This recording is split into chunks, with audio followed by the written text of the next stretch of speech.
Всех моделей и всех представленных нарядов. Давайте поаплодируем, друзья!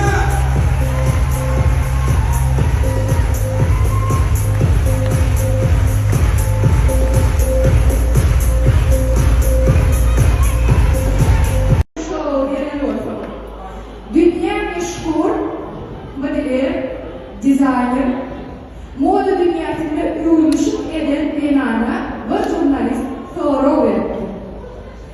Senin maksadın adamları hayran etmek birlikte. Adamların yadına varmak birlikte. Adamların saylanmak birlikte soru verdi. Şurada dünya meşhur dizayner modeli şeyle cevap verdi.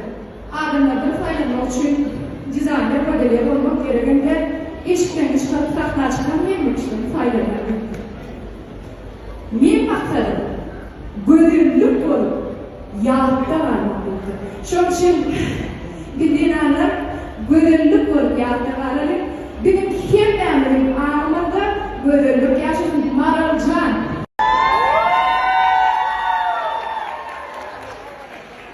Buyurun anladın mı? Dizayneri elbette Senur yetişmedi, dizayneri Ece'ye. Senur yetişmedi. Bilmem de seni yasamadaydı mı? Bu ne? O öyle. Anladın mı yani? Anladın mı?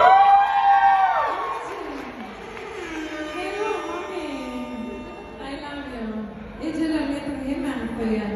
Ece'nin diri kaya başında teyzedim mehmanı. Ece'nin diri. I love you.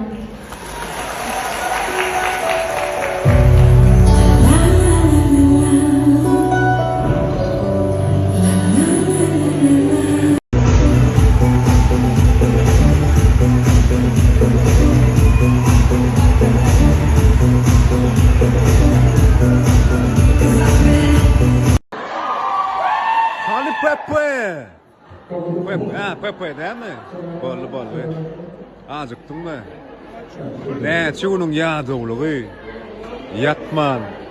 Pakazı tayarlık gördü aynılı. Gürlümeni de yaktı. Интересно? Самое главное. Твои старания yerine düşüyor. Öyle iyi bir şarkı. Показ завершает Айнуля. Люсита, ну как тебе, понравилось?